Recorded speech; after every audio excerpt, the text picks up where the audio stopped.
اللهم صل على سيدنا محمد يا رب صل وسلم دائما ابدا على حبيبك. تو میں یہ کر رہا تھا کہ اجتماعی دعاؤں پہ زور ہے, انفرادی پہ زور بولو بھائی نہیں ہے. تو اللہ نے فرمایا کہ اپنے رب کو چپکے سے پکارو اور عاجزی کے ساتھ. دعاؤں میں نے دیکھا ہے کہ لوگوں سے ہاتھ نہیں اٹھ رہے ہوتے, ہاتھ یوں رکھے ہوئے ہوتے ہیں ایسے سستی میں نا, یوں ہاتھ رکھے ہوئے ہوں گے, کبھی ادھر دیکھ رہا ہے, کبھی وہاں دیکھ رہا ہے, کبھی اوپر دیکھ رہا ہے, کبھی نیچے دیکھ رہا ہے. بعض ناک میں دعا کے دوران انگلی گھما رہے ہوتے ہیں. حقیقت ہے اس طرح سے اللہ دعائیں قبول بولو بھائی نہیں کرتے. بعض نے منہ پہ ہاتھ رکھا ہوا ہوتا ہے تو نہیں, یوں کر کے اب شرم سے شاید منہ چھپا رہے ہوتے ہیں, کیا کر رہے ہوتے ہیں. تو اس لیے دعا جب مانگیں تو ہاتھ بولو بھائی ایسے کر, اس میں کچھ نہیں ہوگا. کوئی تھک گئے تو تھوڑی دیر کے لیے رکھ لیں پھر اٹھا لیں. دوسری بات یہ کہ دعا مانگنی کیا ہے, کس چیز کو فوکس کرنا ہے دعا میں. سب سے پہلے دعا میں اللہ کی حمد و ثنا کرنی چاہیے, پھر رسول اللہ صلی اللہ علیہ وسلم پر درود بھیجنا چاہیے آپ کے احسانات کو یاد کر کے. اس کے بعد جو چیز سب سے زیادہ ضروری ہے وہ سب سے پہلے مانگنی چاہیے. بھائی آپ ایک بہت بڑے بادشاہ کے دربار میں گئے, آپ کو پتہ ہے کہ یہ مجھے ہیرے جواہرات کی بوریاں دے سکتا ہے, اور آپ اس سے جا کے پان مانگ رہے ہو, گٹکا مانگ رہے ہو, تو وہ کہے گا کہ بھائی تو میرے پاس آیا ہے کوئی اچھی چیز مانگ لے. جب اچھی چیزیں اعلیٰ چیزیں ختم ہو جائیں تو پھر گٹکے پہ بھی آ جائیں گے, نسوار کی ڈبیاں بھی دے دیں گے تجھے. ابھی تو جو بڑی بڑی چیزیں ہیں پہلے وہ تو مانگ. ہمارے ہاں دعائیں شروع کس سے ہوتی ہیں؟ اللہ جاب دلا دے, اللہ بیماری کو ٹھیک کر دے, اللہ یہ جاب مل بھی گئی تو مرو گے تو ختم ہو جائے گی, بیماری سے شفا مل گئی تو بھی ہمیشہ کے لیے نہیں ملے گی, بڑھاپا آئے گا پھر بیمار ہو کے مر جاؤ گے.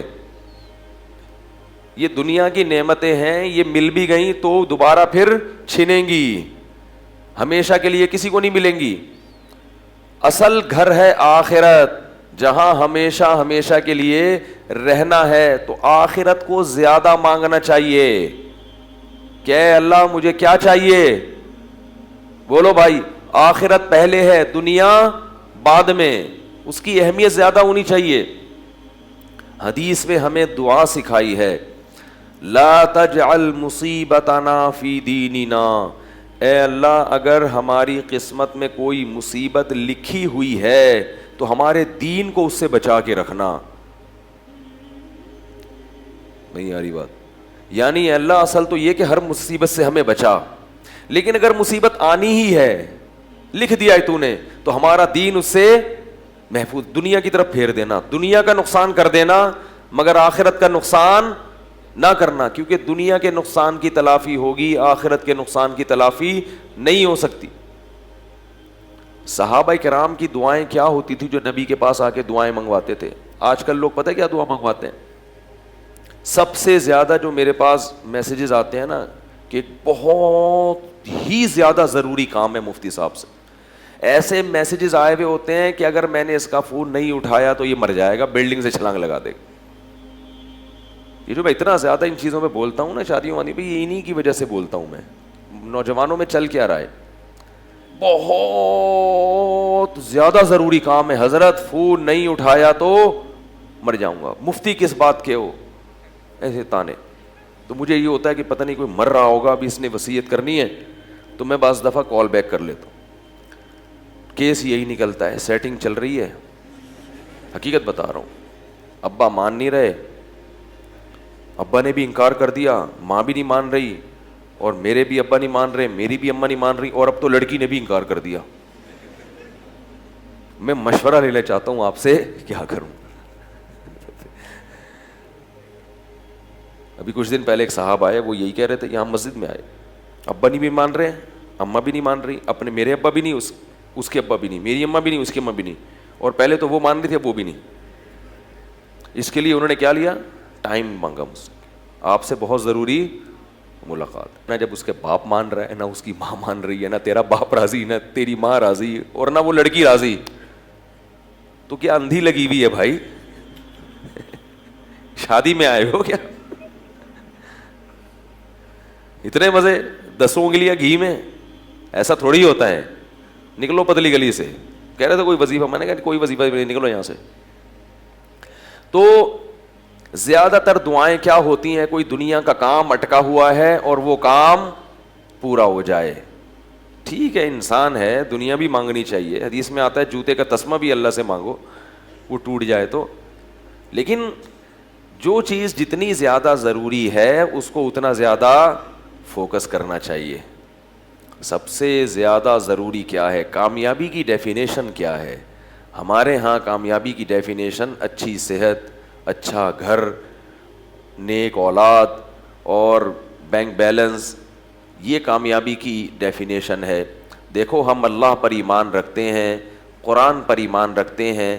قرآن نے بتایا فمن زحزح عن النار وادخل الجنۃ فقد فاز، جسے میں نے جہنم کی آگ سے بچا لیا اور جنت میں داخل کر دیا، یہ ہے حقیقی معنوں میں کامیاب، یہ ہے کامیاب.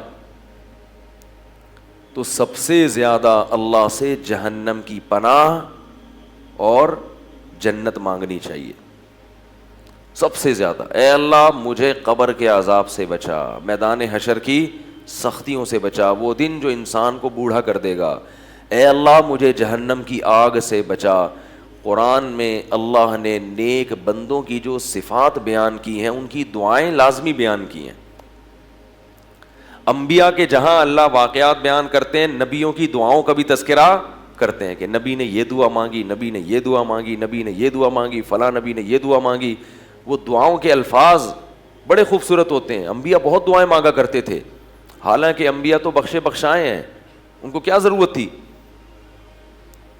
تو اللہ نے اپنے نیک بندوں کی دعاؤں میں جو نیک بندوں کا جو تذکرہ کیا نا، سورہ فرقان کا آخری رکوع، وعباد الرحمن الذین یمشون علی الارض ہونا واذا خاطبهم الجاہلون قالوا سلاما والذین یبیتون لربهم سجدا وقیاما والذین یقولون ربنا اصرف عنا عذاب جہنم ان عذابها كان غراما انها ساءت مستقرا ومقاما. فرمایا دو قسم کے لوگ ہیں، کچھ شیطان کے بندے اور کچھ رحمان کے بندے. شیطان کے بندوں کی صفات بیان کرنے کی ضرورت نہیں ہے، وہ مارکیٹ میں اتنے زیادہ ہیں کہ تمہیں خود بخود ان کی صفات نظر آ جائیں گی. ان کی ضرورت نہیں ہے کہ وہ کیا کرتے ہیں. وہ چور بھی ہوتے ہیں، وہ چکے بھی ہوتے ہیں، وہ پینے پلانے سے شغف بھی رکھتے ہیں، وہ ماں باپ کے نافرمان بھی ہوتے ہیں، وہ سود بھی کھاتے ہیں، وہ کرپٹ بھی ہوتے ہیں، وہ ظالم بھی ہوتے ہیں. ان کی صفات بیان کرنے کی ضرورت بولو بھائی نہیں ہے. وہ عیش پرست بھی ہوتے ہیں، وہ نماز نہیں پڑھتے، وہ زکوٰۃ نہیں دیتے، وہ حج نہیں کرتے. رحمان کے بندے ہیں نا، اللہ نے ان کی صفات کو ہائی لائٹ کیا ہے. عباد الرحمن الذین یمشون علی الارض ہونا، فرمایا زمین میں عاجزی کے ساتھ چلتے ہیں. آج دیکھو ذرا سا کوئی عہدہ آ جائے نا تو اپنی اوقات بھول جاتا ہے، میں یہ ہوں، میں یہ ہوں، میں یوں ہوں، میں فلانا ہوں. اور فرمایا کہ یبیتون لربہم سجدا وقیاما، راتیں گزرتی ہیں سجدے اور قیام میں. یہ جو تراویح کی نماز ہم پڑھتے ہیں نا، یہ بار بار اٹھک بیٹھک ہوتی ہے، اس میں رکوع سجدہ پھر اٹھنا پھر رکوع سجدہ. تو اللہ کو یہ ادا بھی پسند آتی ہے. انہ یراک حین تقوم وتقلبک فی الساجدین. تقلب کسے کہتے ہیں؟ الٹنے پلٹنے کو. اللہ نے اپنے نبی کو تسلی دی کہ آپ غم نہ کریں، جب آپ نماز کے لیے کھڑے ہوتے ہیں نمازیوں کے درمیان تو اللہ آپ کے اس عمل کو دیکھ رہا ہوتا ہے.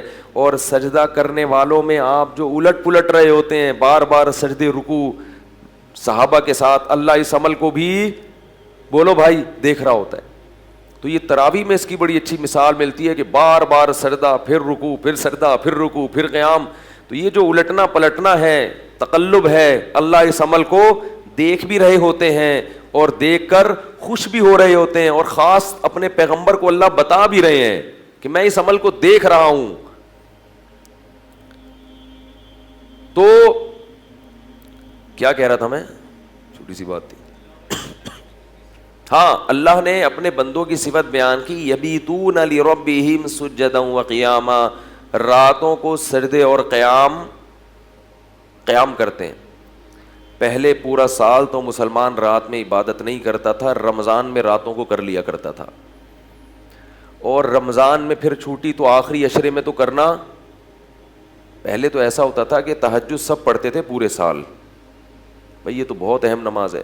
جب مسلمانوں میں دینی کمزوری آئی تو تہجد صرف رہ گئی رمضان میں, کہ بھئی رمضان میں تو راتوں کی عبادت کرنی ہے, چلو پورے سال نہیں کرتے. پھر رمضان سے بھی گئی اور کس میں آ گئی کہ بھئی چلو آخری عشرہ ہے اس میں تو عبادت کر لو, اور پھر آخری عشرے کی جفت راتوں سے نکل کے سمٹ کے آ گئی کہاں؟ طاق راتوں میں. اب کرکٹ کے میچوں نے طاق راتوں میں عبادت کو بھی ختم کر دیا ہے. ہر دور میں یاد رکھو اللہ سے روکنے والی قوتیں ہمیشہ موجود ہوتی ہیں جو آپ کو اللہ کی یاد سے غافل کریں گی. اس کرکٹ کو کیا ضرورت ہے رمضان کی راتوں میں کھیلنے کی؟ اللہ کے بندے تلاوت کرو, نماز پڑھو, ذکر کر لو, کیا ضرورت ہے؟ کس قدر مقدس راتیں ہیں, کس قدر اللہ اپنے بندوں کے قریب آ کر ندائیں لگاتا ہے, حل من مستغفر اغفر لہ, کوئی ہے مجھ سے معافی طلب کرنے والا کہ میں اس کو معاف کروں, حل من مسترزق ارزق لہ, کوئی ہے مجھ سے رزق طلب کرنے والا, روزگار مانگنے والا, روزی مانگنے والا, میں اس کو روزی دینے کے لیے تیار ہوں. 4 آدمی کھیل رہے ہوں گے اور 50 تماشائی اس کا مقابلہ دیکھ رہے ہوں گے, وہ بھی کھیل کے وقت ضائع, اور یہ جو تماشائی بیٹھے ہوئے ہیں یہ بھی ان کو دیکھ کے اپنا وقت ضائع.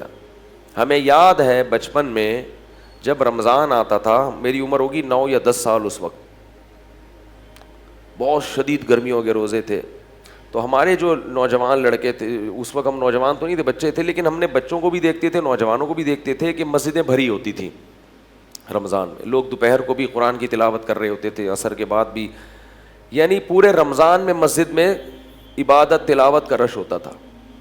اس کے بعد کیا ہوا کہ ہمارے علاقے میں ایک صاحب نے رمضان فیسٹیول ٹورنامنٹ کے نام سے ایک ٹورنامنٹ کا انعقاد کیا. اسکول تھا, اس میں ایک گراؤنڈ تھا, تو انہوں نے پھر علاقے میں مختلف ٹیمیں بنائیں, جس میں ہماری بھی ٹیم بنی جس کا میں تذکرہ کرتا رہتا ہوں. اس ٹیم کے بننے سے وہ جو عبادتیں تھیں ان کا کیا ہو گیا؟ جنازہ نکل گیا. جتنے نوجوان لڑکے جن کے پاس کرنے کا کوئی کام نہیں ہوتا تو وہ آ کے تلاوت کر لیا کرتے تھے کہ روزہ ہے, وہ سب کے سب کس میں لگ گئے؟ کرکٹ میں. اور پھر وہ راتوں میں بھی نا بیٹھ کے وہ پوں نہیں ہوتا, بھونپوں, کوئی چھکا مارے تو پوں ایک آواز آتی ہے اس میں سے, وہ بھونپو لے کے پوری رات بیٹھے رہتے تھے, کوئی چھکا مار رہا ہے, کوئی چوکا مار رہا ہے. تو رمضان کی راتیں اس طرح سے کیا ہو رہی تھی؟ برباد. والذین هم عن اللغو معرضون, قرآن کہتا ہے ایمان والے لغویات سے اعراض. میں یہ نہیں کہہ رہا کرکٹ کھیلنا ناجائز ہے, رمضان میں بھی کھیل سکتے ہیں آپ, لیکن اس کو کیا کریں؟ محدود کرو بھائی. اس طرح, اور جو کھیل رہا ہے وہ کھیل کر دوسروں کی توجہ بھی اپنی طرف مرکوز کر رہا ہے, وہ ان کو بھی اللہ کی یاد سے غافل کر رہا ہے. یاد رکھو یہ زندگی رکنے والی نہیں ہے, یہ پاس ہونے والی ہے. اس کو کھیل کود میں ضائع کرو یا مفید کاموں میں. لوگ کہتے ہیں نا ٹائم پاس نہیں ہو رہا تو ہم یہ کام کر رہے ہیں. دیکھو اگر ٹائم پاس نہ ہوتا تو قبرستان آباد نہ ہوتے, یہ مردوں کے ٹائم پاس ہوئے تھے تو جا کے قبروں میں پہنچے ہیں نا. اگر ٹائم جو ہے پاس نہ ہو اور وہیں رک جائے, بریک لگ جائے ٹائم کو, تو پھر کوئی مرے گا؟ پھر تو سب اسی حالت میں آ جائیں گے, جیسے ہیں ہمیشہ ویسے ہی رہیں گے. ٹائم پاس ہوتا ہے اور قبرستان آباد ہوتے ہیں. پاس ہوتا ہے تو جو بچے تھے جوان ہو جاتے ہیں, جوان بوڑھے ہو جاتے ہیں, اور بوڑھے قبروں میں پہنچ جاتے ہیں. تو ٹائم پاس ہو رہا ہے. تو ٹائم پاس تو ہوگا چاہے آپ فلمیں دیکھیں, چاہے ڈرامے دیکھیں, چاہے نہیں دیکھیں. فرق صرف اتنا ہے کہ کس چیز میں پاس ہو رہا ہے. وہ 3 قسم کا وقت جو پاس ہوتا ہے نا, وہ 3 قسم کی ایکٹیویٹیز میں ہوتا ہے. یا تو مفید کاموں میں, یا نقصان دہ کاموں میں, یا کسی بھی کام کے بغیر کچھ بھی نہیں کر رہے اور کیا ہو رہا ہے؟ پاس ہو رہا ہے. بدبخت وہ ہے جو فضول کاموں میں وقت کو گزار دے. خوش قسمت وہ ہے جو مفید کاموں میں وقت کو گزار دے. اور some thing is better than nothing, کہ اگر نقصان دہ کاموں میں نہیں گزارنے سے بچنا آپ کے لیے, اچھے کاموں میں ٹائم کو پاس کرنا مشکل ہو رہا ہے تو کچھ بھی نہ کرو, ویسے ہی پاس کر لو بس. اس ٹائم تو گزر رہا ہے نا, بیٹھے رہو بس, کچھ بھی نہ کرو, سو کے گزار لو. لیکن حقیقت یہ ہے کہ جو مفید کام میں وقت نہیں گزارتا نا, شیطان اس کو پھر بولو بھائی غلط کاموں کی طرف لے کے جاتا ہے, پھر وہ برے کاموں میں وقت گزارتا ہے. تو میں اپنی بات کی طرف آؤں گا. دیکھو بھائی, ان راتوں میں اللہ کے سامنے گڑ گڑانے کا معمول بنا لو. اللہ کے سامنے گڑ گڑانے کا, بولو بھائی, بول لو, زور سے بول لو یار, معمول بنا لو. اور کیا گڑ گڑانا ہے کہ اللہ مجھے جہنم کی آگ سے بچا اور جنت میں داخل فرما. آخری بات, جہنم کی آگ سے بچانے کا مطلب کیا ہے؟ یہ بہت اہم پوائنٹ. لوگ کہتے ہیں کہ اللہ میں فلمیں دیکھ رہا ہوں, وہ دیکھتا رہوں, لیکن جہنم کی آگ سے مجھے بچا لے. میں ماں باپ کو ستاتا ہوں, وہ تو ٹھیک ہے, لیکن آگ سے مجھے بچا لے. میں سود کھا رہا ہوں, بینک میں جاب کر رہا ہوں, سودی بینک میں, وہ تو مجبوری ہے, لیکن اللہ جہنم کی آگ سے مجھے, بولو بھائی, بچا لے. اے اللہ میں داڑھی نہیں رکھتا لیکن جہنم کی آگ سے مجھے بچا لے. اے اللہ میں نماز نہیں پڑھتا, بس معاف کر دے, تو بڑا غفور رحیم ہے. یہ مطلب نہیں ہے, یہ مطلب, یہ مذاق ہے شریعت کے ساتھ. کیونکہ اللہ نے گناہوں پر جہنم کا وعدہ کیا اور نیک اعمال پر جنت کا. تو جب جنت مانگی جاتی ہے جنت والے اعمال کے ساتھ, اور جب جہنم سے پناہ مانگی جاتی ہے تو جہنم والے اعمال سے بھی پناہ مانگی جاتی ہے. یہ مطلب ہوتا ہے. جب کوئی کہتا ہے اللہ مجھے جہنم سے بچا لے, تو مطلب یہ ہے کہ ان اعمال سے بچا لے جو مجھے جہنم کے قریب لے کے جاتے ہیں. حدیث میں دعا سکھائی ہے, اللہم انی اعوذ بک من النار وما قرب الیہا من قول وعمل. اے اللہ مجھے جہنم کی آگ سے بچا اور ہر اس قول اور عمل سے جو جہنم کی آگ کے قریب کر دے. تو گناہوں سے توبہ کی توفیق مانگنا یہ ہے جہنم کی آگ سے پناہ. تو آپ کو اپنے گناہوں کا علم ہوگا تو مانگو گے نا. پتہ ہی نہیں ہے, محاسبہ ہی نہیں ہے, مراقبہ ہی نہیں ہے. مراقبہ وہ والے نہیں جو ٹی وی میں ہو رہے ہوں, مراقبے سینٹر. مراقبے کا معنی اپنا احتساب کرے انسان, بیٹھ کے سوچے کہ کل قیامت آئے گی, تو سوچتے ہی نہیں ہے. تو بھائی کہاں سے جہنم کی آگ سے بچت ہوگی؟ کلن اخذنا بذنبہ, اللہ فرماتے ہیں ہر قوم کو ہم نے اس کے گناہ پہ پکڑا ہے. ہر قوم کو گناہوں پہ اللہ کا عذاب آتا ہے. گناہ کر کے اللہ سے رحمت کی امیدیں لگانا پرلے درجے کی حماقت اور بے وقوفی ہے. تو بھائی ان راتوں میں, اور یہ جو حدیث میں آتا ہے نا کہ جہنم کی آگ سے خلاصی ملتی ہے رمضان میں, تو یاد رکھو ان لوگوں کو ملتی ہے جو رمضان میں گناہوں سے توبہ کر لیتے ہیں. توبہ نہیں کرتے, 1 کروڑ رمضان ان کی زندگی میں آ جائیں, ان کو جہنم سے خلاصی نہیں ملتی. کیسے سمجھائیں بھائی؟ نہیں ملے گی. اگر آپ نے اس رمضان میں انٹرنیٹ پر بیہودہ فلمیں دیکھنے سے توبہ نہیں کی, سچی توبہ, جہنم کی آگ سے خلاصی نہیں ملے گی. اگر آپ نے اس رمضان میں لڑکیوں سے حرام دوستیوں سے توبہ نہیں کی, جہنم کی آگ سے خلاصی, بولو بھائی, نہیں ملے گی.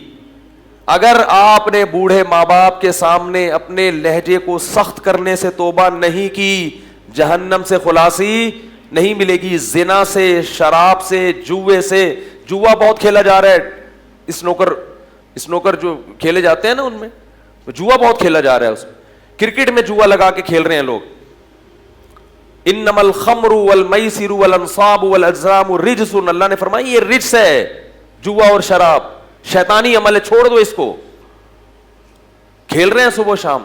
اگر جوے سے, سٹے سے توبہ نہیں کی تو جہنم سے خلاصی, بولو بھائی. اگر داڑھی کاٹنے سے توبہ نہیں کی تو بھی جہنم میں جانے کا خطرہ, بول لو نا یار, موجود ہے.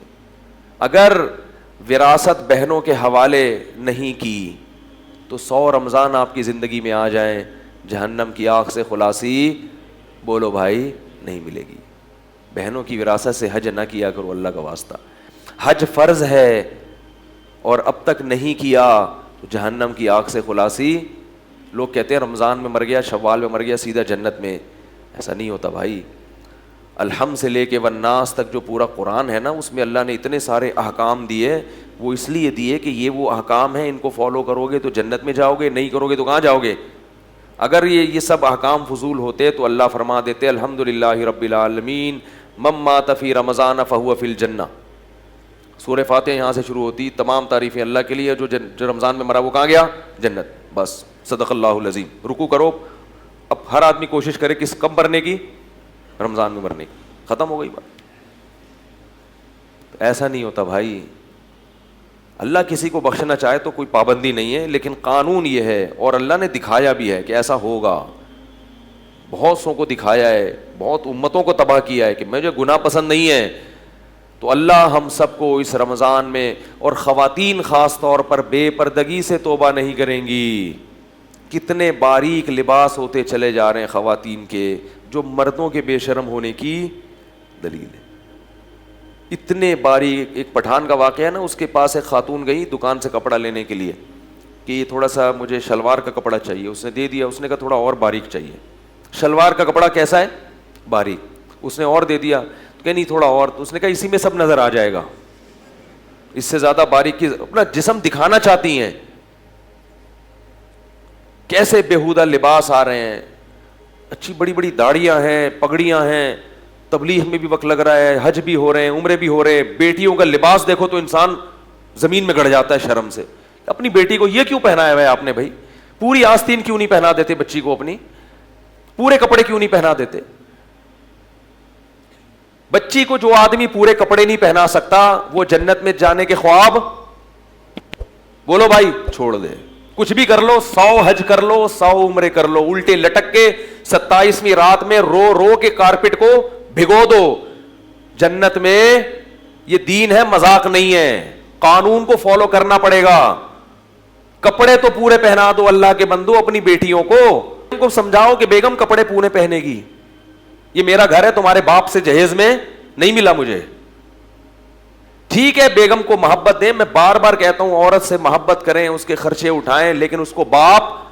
میں اس لیے کہہ رہا ہوں کہ یہاں اکثر بیویاں رکاوٹ بنتی ہیں. کہتی نہیں ہماری بچی ماڈرن نظر آئے، تھوڑی سی ٹانگیں کھلی بھی ہوں اور یہ پہنے ہوں، تھوڑی سی کیا لگے گی ہم پڑھے لکھے لوگ ہیں. پورے کپڑے پہنے گی تو لوگ سمجھیں گے پتہ نہیں کوئی ندی نالے سے اٹھا کے لائے تھے اس کو. غیرت دکھاؤ، غیرت. بعض عورتیں اچھی ہوتی ہیں مردوں کی نسبت، مرد نہیں پہننے دیتا، عورت غیرت دکھاتی ہے. لیکن اکثر یہاں معاملے میں خواتین رکاوٹ ڈالتی ہیں. کیونکہ اللہ نے ہر ایک کو، عورت میں اللہ نے حیا زیادہ رکھی ہے، مگر غیرت اللہ نے مرد میں زیادہ رکھی. اس لیے میں مردوں کو کہہ رہا ہوں کہ تمہاری بیٹی ہے، تم پورے کپڑے کیوں نہیں پہناتے اس کو؟ بازار میں کپڑے ہی شارٹ ہے لڑکیوں کے پورے. ہم جاتے ہیں نا کبھی اپنی بچیوں کے لیے کپڑے خریدنے، چھوٹی بچیوں کی فل آستین کے کپڑے ہی نہیں مل رہے ہوتے. میں کہتا ہوں یار کوئی دنیا میں کیا نمازی لوگ ختم ہو گئے ہیں؟ فل آستین کے کپڑے نہیں ملتے، اتنی مصیبت ہو جاتی ہے. اور یہی حال مکہ مدینہ کا بھی ہے. سعودی عرب سے ہمارے ایک دوست ہماری بھتیجی کے لیے کچھ کپڑے لے گفٹ میں لانا چاہتے تھے. کہتے ہیں پوری مارکیٹیں تلاش کر لیں، کوئی شلوار قمیض نہیں ملی. مکہ مدینہ میں پینٹیں بک رہی ہیں لڑکیوں کے لیے، پتلونیں بک رہی ہیں. عربوں کا کلچر واٹ لگ گئی ہے، اس کلچر کو فالو مت کرو. یہ وہ اسلام کا کلچر نہیں ہے جس پہ عرب لوگ چل رہے ہیں. ان کی جو عورتوں کے بےہودہ لباس، ہاں علماء صلحاء ایسا نہیں کرتے، ہم مانتے ہیں، لیکن جو عرب کی عوام ہے عیاشی کی وجہ سے ان کی عورتوں کا لباس بےہودہ بن چکا ہے. ہماری خواتین بھی اسی لباس کو فالو کر رہی ہے. تو میرے بھائی جنت میں جانے کے خواب بولو بھائی چھوڑ دو. نامحرم کے سامنے آپ کو اپنے جسم کو چھپانا پڑے گا. اور اپنی بیٹیوں کو، ہاں بیٹی بالغ ہو گئی، کنٹرول سے باہر ہو گئی، کسی کی بیٹی بے پردہ گھوم رہی ہو، میں اس سے بدگمان نہیں ہوتا. ہو سکتا ہے کہ باپ نے محنت کی ہو اور بیٹی نے اس کو قبول نہ کیا ہو، باغی ہو گئی ہو، باغی بھی ہو جاتی ہیں. لیکن نابالغ بچی بہرحال آپ کے کنٹرول میں، جب تک 13 سال کی ہے تو اس وقت تک تو آپ کے کنٹرول میں ہے نا وہ. پھر بھی اگر میرے بھائی آپ کے کنٹرول میں نہیں ہے اور آپ کہتے ہو میں بیگم کے سامنے عاجز ہوں، تو ایسا کرو کہ آپ چوڑیاں پہن کے بیگم بن جاؤ اور بیگم کو کیا کر دو؟ شوہر کا خطاب دے دو. کیونکہ آپ کما کما کے کھلا بھی رہے ہو اور اتنی بھی نہیں گھر میں چلا سکتے کہ اپنی بچوں کو آپ دوپٹہ اڑوا دو. تو آپ کو بیگم ہونا چاہیے. شناختی کارڈ میں نام چینج کروا لو اس کا، پہلے اپنا بولو بھائی بعد میں. اور جب وہ مرے تو 4 مہینے 10 دن کی عدت گزاریں آپ, اور اپنے نام کے ساتھ بیوہ لگا دیں.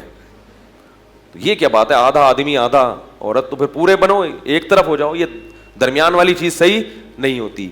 اللہ ہم سب کو گناہوں سے بچنے کی توفیق عطا فرمائے. سبحانک اللہ و بحمدک نشہد ان لا الہ الا انت نستغفرک و نتوب الیک. مفتی طارق مسعود صاحب کے بیانات سننے کے لیے youtube.com/مفتی طارق مسعود کو سبسکرائب کریں, اور اگر آپ لائیو ویڈیو کو کبھی بھی مس نہیں کرنا چاہتے ہیں تو سبسکرائب کرنے کے بعد بیل آئیکن پہ کلک کرنا مت بھولیں. جزاک اللہ.